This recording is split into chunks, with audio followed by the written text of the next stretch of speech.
Saudara-saudara, mari kita satukan hati, kita berdoa. Dan saat ini dengan hati yang dibuka seluas-luasnya, kami akan menyambut firman Tuhan untuk hadir mengisi kehidupan kami dan mengarahkan kami supaya yang bengkok diluruskan, supaya yang bimbang diteguhkan, bahkan ya Bapa, supaya yang merana dikuatkan. Lalu jadilah kami pelaku-pelaku firman Tuhan dalam makna yang sesungguhnya, hidup dalam kesukaan, karena Tuhan selalu menyapa kami. Berkuasalah melalui Roh-Mu yang kudus semua kami yang hadir ini sungguh rindu akan firman. Tuhan, berfirmanlah dalam nama Tuhan Yesus. Amin. Saudara-saudara, firman Tuhan akan dibacakan pada hari ini dari Kejadian 25 ayat 19 sampai 34. Inilah riwayat keturunan Ishak anak Abraham. Abraham memperanakan Ishak, dan Ishak berumur 40 tahun ketika Ribka anak Betuel, orang Aram dari Padan Aram, saudara perempuan Laban orang Aram itu, diambilnya menjadi istrinya. Berdoalah Ishak kepada Tuhan untuk istrinya, sebab istrinya itu mandul. Tuhan mengabulkan doanya sehingga Ribka istrinya itu mengandung. Tetapi anak-anaknya bertolak-tolakan di dalam rahimnya, dan ia berkata, jika demikian halnya, mengapa aku hidup? Dan ia pergi meminta petunjuk kepada Tuhan. Firman Tuhan kepadanya, dua bangsa ada dalam kandunganmu, dan dua suku bangsa akan berpencar dari dalam rahimmu. Suku bangsa yang satu akan lebih kuat dari yang lain, dan anak yang tua akan menjadi hamba kepada anak yang muda. Setelah genap harinya untuk bersalin, memang anak kembar yang di dalam kandungannya. Keluarlah yang pertama, warnanya merah, seluruh tubuhnya seperti jubah berbulu, sebab itu ia dinamai Esau. Sesudah itu keluarlah adiknya, tangannya memegang tumit Esau, sebab itu ia dinamai Yakub. Ishak berumur 60 tahun pada waktu mereka lahir. Lalu bertambah besarlah kedua anak itu. Esau menjadi seorang yang pandai berburu, seorang yang suka tinggal di padang. Tetapi Yakub adalah seorang yang tenang, yang suka tinggal di kemah. Ishak sayang kepada Esau, sebab ia suka makan daging buruan. Tetapi Ribka kasih kepada Yakub. Pada suatu kali Yakub sedang memasak sesuatu, lalu datanglah Esau dengan lelah dari padang. Kata Esau kepada Yakub, berikanlah kiranya aku menghirup sedikit dari yang merah-merah itu, karena aku lelah. Itulah sebabnya namanya disebutkan Edom. Tetapi kata Yakub, jualah dahulu kepadaku hak kesulunganmu. Sahut Esau, sebentar lagi aku akan mati.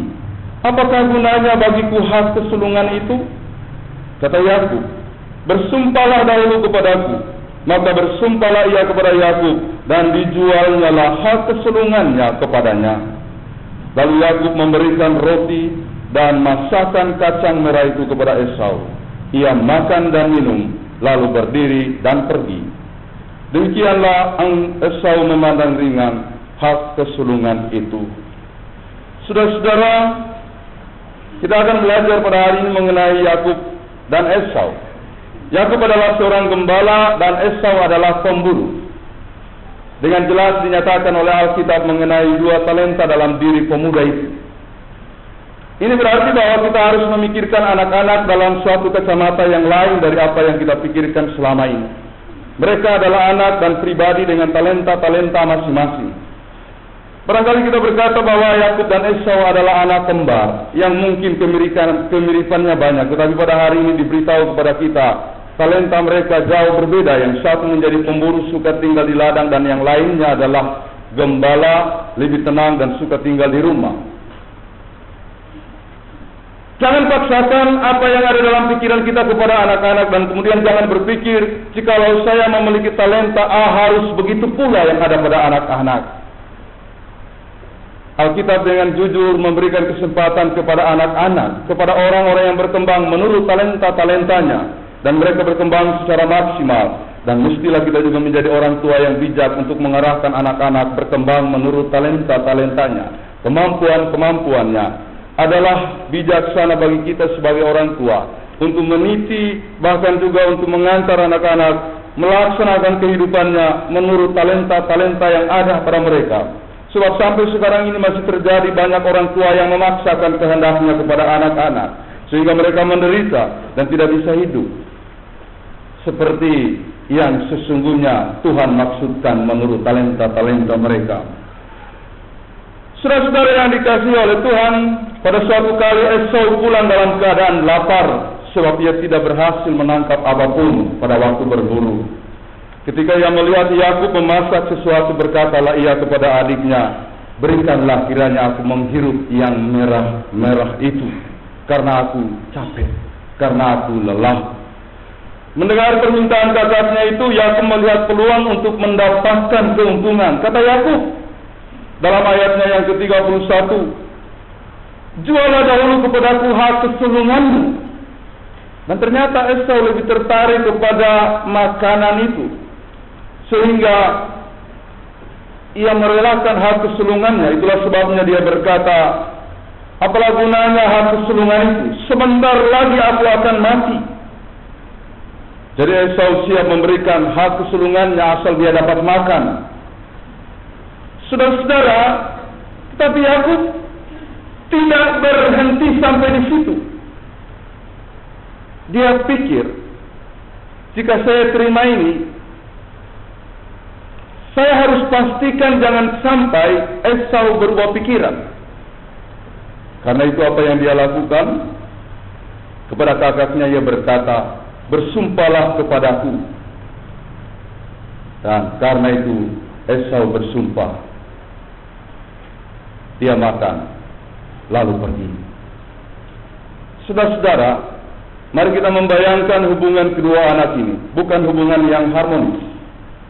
Masakan seorang kakak lapar minta makan kepada adiknya, tidak diberikan dengan tulus. Justru adiknya memberikan sesuatu dengan harapan dapat mendapatkan sesuatu.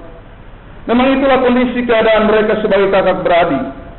Mereka berada dalam ketegangan hubungan sebagai saudara. Tapi jangan salahkan mereka. Mari kita lihat pada ayatnya yang ke-28. Ishak sayang kepada Esau, sebab ia suka makan daging buruan. Tetapi Ribka kasih kepada Yakub. Orang tuanya sendiri melakukan hal yang salah. Pilih kasih kepada kedua anak itu. Ishak lebih sayang kepada Esau dan Ribka lebih sayang kepada Yakub. Jangan pilih kasih kepada anak-anak. Itu akan menghasilkan bibit-bibit pertentangan kepada mereka. Saya bayangkan kalau dulu waktu saya masih kecil, tadinya karena saya anak laki-laki yang terakhir, selalu mendapat perhatian yang besar. Kemana-mana digendong, ditaruh di atas pundak. Lalu kalau makan, kadang-kadang bapak punya hak untuk dapat kepala ikan digeser kepada saya. Wah, ini membanggakan dan sangat menyenangkan. Tapi setelah adik bungsu saya lahir dan dia laki-laki, segala-galanya berubah. Perhatian itu kemudian diberikan kepada adik saya yang terakhir, adik saya yang laki-laki. Gendongan itu, kepala ikan itu, kemudian berpindah kepada dia. Ini membuat saya marah dan jengkel. Saudara-saudara, untung saja saya tidak seperti Esau dan Yakub. Tetapi karena berlangsung begitu lama, dari kecil sampai besar, mereka berada dalam hubungan yang tidak baik ditunjukkan oleh orang tuanya. Jadilah mereka saudara yang tidak harmonis. Jangan pilih kasih kepada setiap anak-anak kita.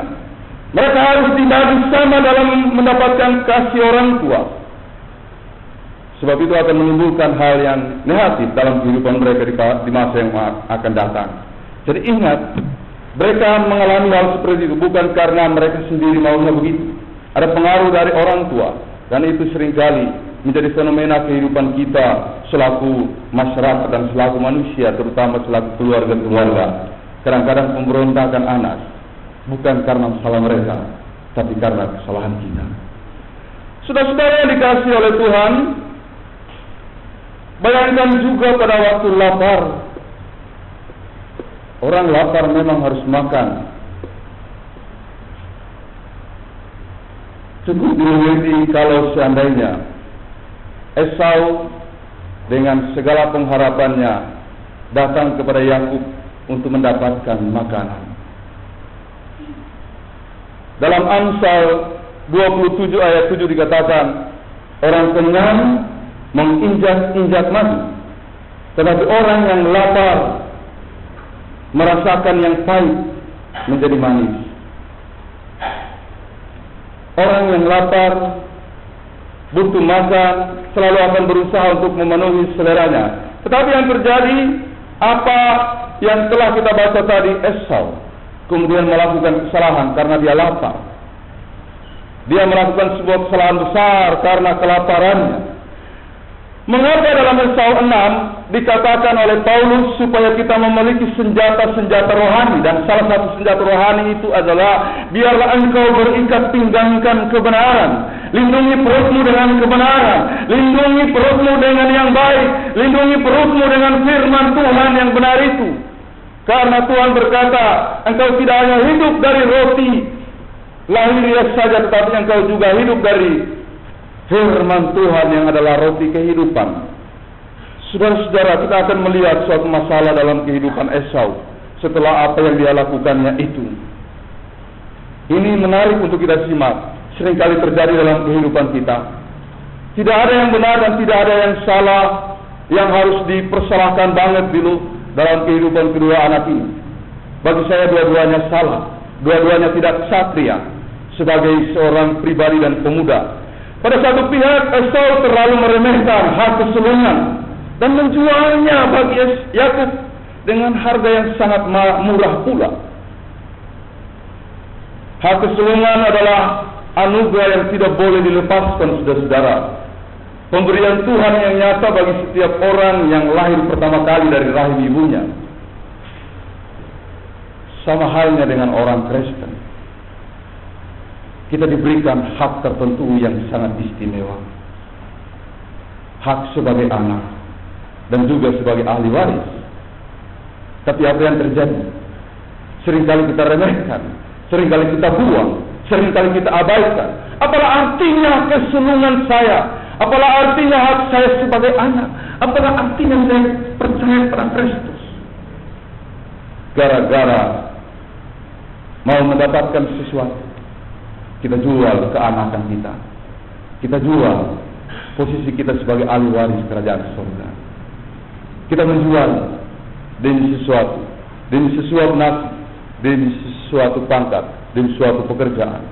Saudara-saudara yang dikasihi oleh Tuhan, bukankah ini yang marak dalam kehidupan kita sekarang?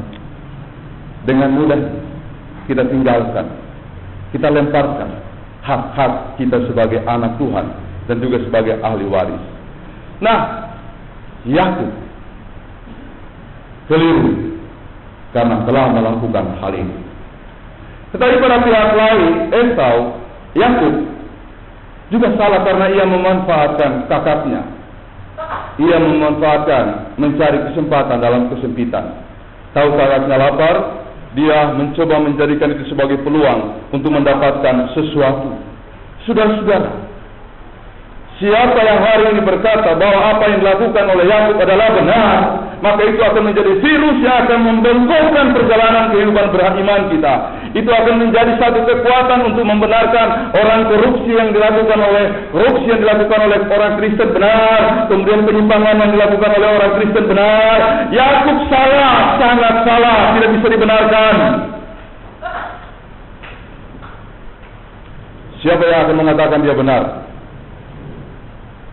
Maka saat ini virus itu tertanam, bahwa kemudian kita akan membenarkan perilaku-perilaku jahat yang dilakukan oleh orang-orang Kristen. Salah sama sekali. Tetapi mengapa Tuhan memilih dia menjadi hambanya, menjadi alatnya? Saudara-saudara, ini sulit dipikirkan dan kadang-kadang membuat saya harus mengerahkan tenaga untuk mencapai satu pemahaman, menjawab pertanyaan mengapa kemudian dia harus dipakai oleh Allah padahal dia salah. Makin mengerahkan tenaga, makin mencurahkan perhatian, tidak menemukan jawaban itu. Lalu saya berserah diri, kemudian membaca sebuah artikel mengenai pengasihan orang tua kepada anaknya yang sudah meninggalkannya begitu lama. Saya menyimpulkan Yakub dikasihi dan dipakai oleh Tuhan, bukan karena kelebihan-kelebihan dan keistimewaannya, tapi karena Allah mengasihi dia. Sama seperti yang pernah saya ceritakan dari mimbar ini. Seorang pendeta dipanggil oleh Tuhan dan dia menghadap surga. Dia tahu bahwa dia layak mendapat masuk surga karena dia adalah seorang pendeta. Sebab sebelum dia masuk surga, dia diberitahu oleh Tuhan bahwa kehidupan untuk masuk surga itu sama dengan mengumpulkan poin. Semakin banyak poin yang dikumpulkan dan tingkat maksimal yang harus dikumpulkan adalah 1000. Makin sempurnalah hidup kita sehingga kita bisa masuk surga. Nah, saudara-saudara, ketika dia masuk surga, Petrus memberitahukan poin-poin yang dia raih dalam rangka pelayanannya. Tapi seluruh hal yang dia lakukan baru mendapatkan 10 poin. Dia berpikir 10 poin, betapa jauh jarak itu dari 1000 poin. Dia bertanya, bagaimana dengan pengabdian saya kepada masyarakat yang hina? Bagaimana dengan santunan-santunan saya kepada orang yang lemah? Bagaimana dengan segala sesuatu yang saya lakukan kepada orang-orang yang mengalami kesusahan? Bagaimana segala sesuatu? Tuhan, apakah itu tidak bisa mendapatkan poin yang lebih? Segala-galanya sudah dinilai dan itu hanya mencapai 10 poin. Dia merendahkan diri, lalu bertanya, tapi kenapa saya? Engkau memasukkan di surga. Tuhan menjawab, itu karena kasih karunia-Ku. Itu karena kasih karunia-Ku. Tidak ada yang bisa mengatakan, saya punya keistimewaan seperti ini, saya punya kelebihan seperti itu, lalu membayangkan bahwa nanti di surga Tuhan memperhitungkan ini. Tidak ada. Semua kita masuk surga dan hidup di hadapan Tuhan hanya karena kasih karunia-Nya. Teruslah melayani. Sebab itu cara merespon kita bagaimana Tuhan mengasihi kita. Dan saudara-saudara, Yakub dipakai oleh Tuhan menjadi hambanya murni hanya karena kasih karunia, bukan karena kelebihan-kelebihannya. Jadi mari kita merenungkan ini sebagai satu teladan, bahkan hikmat cerita Esau dan Yakub untuk kita kembangkan dalam kehidupan kita. Nah, saudara-saudara, dalam Alkitab banyak sekali diceritakan mengenai hamba-hamba yang melayani. Tadinya mereka bukan orang yang baik, bukan orang yang layak, tapi Tuhan pakai mereka. Tuhan bahkan dalam 1 Korintus 1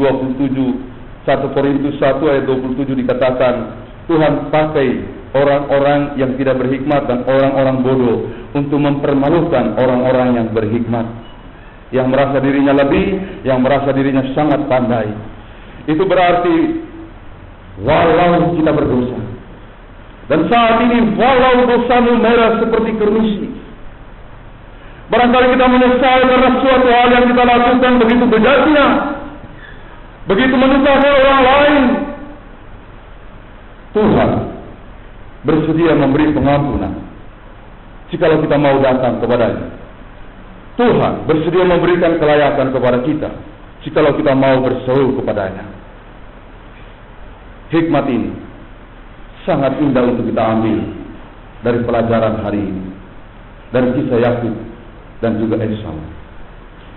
Saudara-saudara, saya ingin menambahkan hal lain yang boleh kita tarik sebagai pelajaran dari kehidupan kedua anak tadi, di antara Esau dan Yakub. Ada suatu perilaku yang juga penting untuk kita pikirkan dalam rangka memikirkan diri kita harusnya bagaimana. Coba ingat, Esau mementingkan sop merah, sementara Yakub mementingkan hak kesulungan. Apa yang bisa kita bayangkan dari kejadian ini? Apa yang kita bayangkan dari pilihan-pilihan mereka? Saudara-saudara, Esau dengan pilihannya itu menggambarkan kepada kita dia orang yang instan, dia orang yang mau buru-buru, dia mau menjadi pribadi yang memprioritaskan apa yang harus dialami sekarang. Itu yang lebih penting, apa yang saya rasakan sekarang, apa yang saya nikmati sekarang. Tetapi Yakub bukan begitu. Walau dia tahu bahwa kesulungan itu sesuatu yang mendatangkan berkat begitu lama datangnya, tapi dia akan menanti, saya akan menunggu itu, dan Tuhan pilih dia. Karena karakter ini adalah karakter seorang hamba. Jika kita mau menjadi hamba Tuhan tapi kita tidak sabar, jangan harapkan kita akan dipakai oleh Tuhan. Ada banyak orang memikirkan gereja secara instan. Ada banyak orang memikirkan pelayanan secara cepat. Yang lebih penting apa yang kita alami sekarang. Dan mengapa saya setuju dengan pemikiran-pemikiran di belakang Triontri. Sebab salah satu hal yang diberikan melalui Triontri, pembinaan dan pembodohan pemuda secara mental dan juga secara hati. Bahkan juga ada satu cita-cita yang mau diraih. Apa cita-cita itu? Lepaskan ini ide dari siapa? Lepaskan ini muncul dari siapa? Tapi pada tahun depan ada sebuah rencana bahwa jika kita berhasil, dana itu akan diarahkan untuk pendidikan. Luar biasa. Luar biasa. Mari kita membuat diri kita terhisap dalam semangat ini. Terhisap dalam sesuatu yang baik. Nah, saya juga percaya bahwa ini bukan hal yang mustahil. Bisa dilaksanakan. Bapak Ibu sekalian, jika kita membayangkan peristiwa yang kemarin, yang lalu kita lakukan, sebenarnya saya berkata kepada para pemuda dan kemarin saya singgung lagi dalam kebaktian syukur ibu-ibu dalam rangka ulang tahun mereka yang ke-22, seharusnya kita malu kepada Tuhan. Triontri kemarin pengalaman yang sangat besar. Apakah nilai orang Posli sehingga dia harus menerima hal yang besar itu? Bahkan juga kalau dilihat dalam proses perjalanannya, kadang-kadang kita bertabrakan satu sama lain dalam melaksanakan tugas dan tanggung jawab. Mestinya kita tidak layak mendapatkan hal besar itu, tapi Tuhan berikan karena apa? Karena Dia mengasihi kita. Dan jika saya ingat ini, saya seharusnya malu. Tuhan berbuat begitu besarnya, padahal kami tidak memperlihatkan hal yang mulia di hadapannya. Oh, luar biasa kasih Tuhan itu. Sangat besar artinya Bapak Ibu Saudara-saudara. Dia bukan peristiwa kecil dan sejarah yang hanya dilewatkan begitu saja.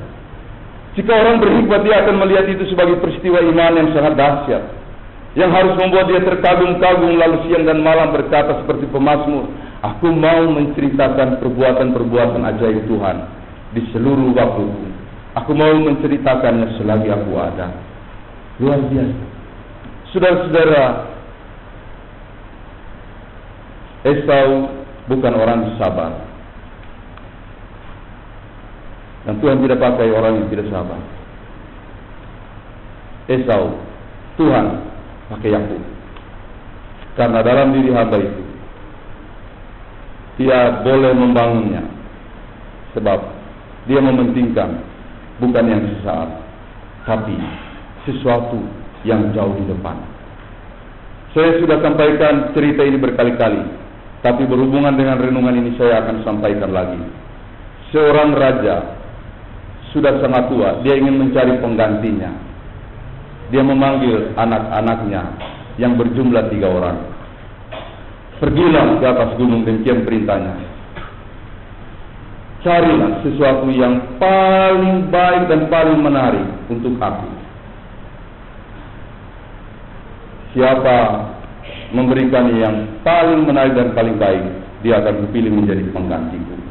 Maka pergilah mereka. Semua mencari hal-hal yang bisa mereka bawa kepada bapaknya di atas gunung itu. Setelah pulang, datanglah si sulung. Dia membawa sebuah batu yang sangat indah, batu kualam yang menarik hati. Bapaknya melihat, luar biasa. Saya terima. Yang kedua, sujud di hadapan bapaknya dan menyerahkan sebuah kembang. Kembang yang sangat menarik. Tiada duanya di dunia ini. Bapaknya sangat ceria. Oh, bunga yang manis. Mari. Datanglah yang ketiga dengan perasaan malu. Ayah, saya tidak membawa apa-apa sekarang.